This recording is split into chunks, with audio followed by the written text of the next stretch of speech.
The fleet is not submitting to itself to the ministry of the Ukraine. Perhaps the General Morozov wanted to say that only. So this is a question as to whether we swear an oath or not. You're correct in saying that events are moving. The Commonwealth is not a state. It's not a legal entity on an international basis, perhaps. But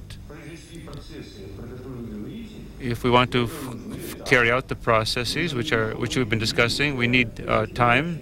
I want to say that the fleet has become a hostage of politics. And not only the fleet, the Estonian government has taken a decision to stop supplying Soviet troops with bread who are stationed in Estonia.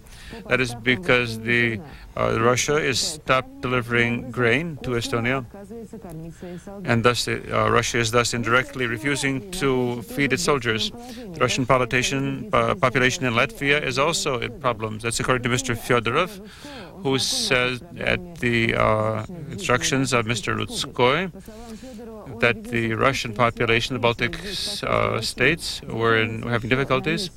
If this continues for another month or two, this will be a crime with regard to people who want to feel themselves protected by Russia and to maintain communications with Russia and relations.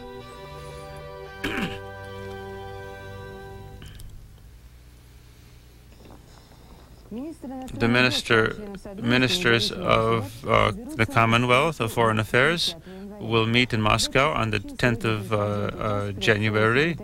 This we have learned from the Ministry of Foreign Affairs. One of the basic difficult points of the meeting will be the question of dividing up property of the former Soviet Union abroad.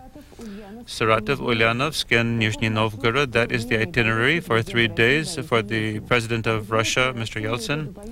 Observers see this as a courageous step of the President, who was ready to meet face-to-face the unhappiness of the Russians. So we've forgotten what the famous Saratov roll means, but now we don't even have bread or milk or other groceries which have become so expensive. We hope for reform and entrepreneurialism. How can we free up the people's hands, make the people the owners of the land? Mr. Yeltsin spoke to leasers in the collective farm Osinovsky. Here where the people have become stockholders. This is part of the Saratov region. For 7 years, no one was willing to undertake reform. No one had the courage to conduct liberalization of prices. We lost 7 years. If we had started at least 2 or 3 years ago, we would now be living normally. One of the most crucial problems is the reestablishment of German autonomy in the Volga area, people who had lost their governmental status. And this says, save us from God from autonomy. And this is Germans remembers that you are the hostages of politics. There's a popular saying now, a slogan, yes to the Germans, but no to autonomy. I want to tell you that the compact residential status of the Germans in the Volga area will not, if we want to speak about them, becoming overwhelming majorities, I can assure you as president that there will be no autonomy in that sense. However, it's a different thing that in the Volgograd area, there is a military testing area with 30,000 hectares, which is empty, and Marshal Shapashnikov is giving it up. There it is possible that sometime in the future, there may be some sort of oblast or region, a national region for the Volga Germans, but only when there will be 90% German population there. In the second half of the day, Yeltsin visited the Saratov electrical factory, where they make the famous Saratov refrigerators. They're not only not reducing production, but increasing. And that's a not very characteristic example of what's going on in our country today. Up until recently, 70% of the orders of the factory were military, and 30% was consumer products. Now these relations have changed. In addition, the workers have become owners of the factory. During during his meeting with the workers and administration, the president was told how the new ownership was promoting the economy. Up to 300 families regularly received new apartments. The people here are not looking for help from anyone. They consider that the market reforms are the only hope, and they want that to be conducted quickly. Be a few hours before his departure for Ulyanovsk, Mr. Yeltsin spoke. He says Russian history provides us with an opportunity where we have to know the moods of the people. Of course, we have to conduct unpopular measures, but we have no other way. The whole world is saying that. Our specialists are saying this. There's no other way. No other way. If we don't want to get to founder in this swamp, we have to stabilize the situation, and then things will become better. Today in the evening, Boris Yeltsin arrived by plane from Saratov to Ulyanovsk.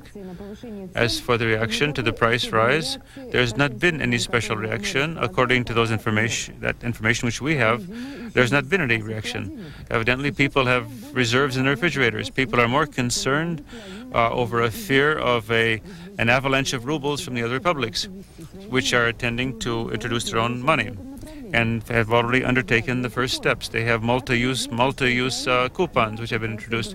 In Ukraine, 20% of salaries are issued in the form of these multi-use coupons, with which you can buy goods, but not with rubles. In Belarus, 60% is coupons. The logic here is simple. The republics want to take care of their own people. You can use rubles in Russia, but the government intends in February to calculate the debts of the republics in currency. But debts are debts, but how do you collect them? All the more so that nobody needs our paper rubles. I think that the mechanism will be developed by the government, the representative of the central bank. I think we'll have deliveries of foodstuffs and goods. The introduction of coupons is pushing us in the direction of barter, which is in no one's advantage.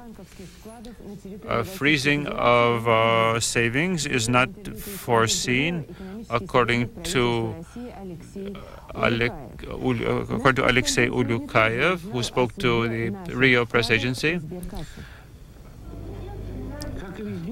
As everywhere in our banks or savings institutions, there are lines, but people, surprisingly enough, are depositing money. On the 3rd of January in Moscow last year, we got 27 million rubles deposited, and this year was 28 million rubles. That's in one day. And this tendency is holding in all of Russia. If the inflation grows still more, and we have galloping inflation, how can you react?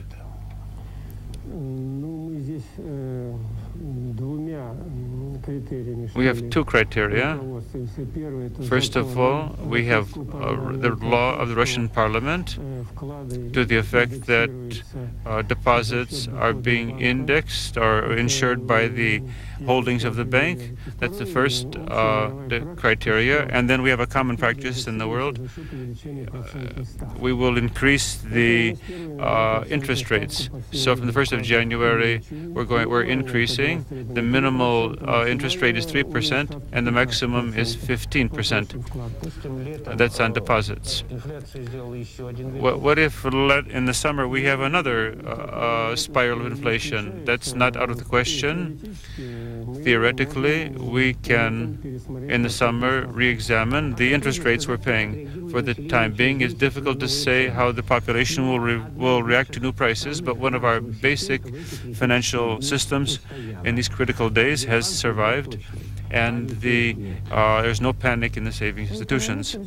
Economists are panicked by the situation in the Chelyabinsk metallurgical factory, which is virtually shut down. This is the major supplier of high-quality steel in the country. Of 5 blast furnace, only 2 are working. The charcoal facilities are on emergency status since we haven't got any coal. Some of the miners and mines are not working because the miners were not paid salaries. Tens of thousands of people in the Baikal region are out of work because there's no energy, and the factories can't work. Irresponsibility and anarchy in production facilities is getting critical. This may cause a chain reaction in heavy industry, and the next step may be a shutdown of production, not only of the metallurgical factories, but likewise in other factories which use steel. Then there will be mass firings, no payments of salaries, etc. A rhetorical question: who has a good life in Russia? The answer today is no one. At any part of society, people feel insecurity and fear. The doctors say that birth rates have declined. Only here in Hospital 10, Maternity Hospital 10,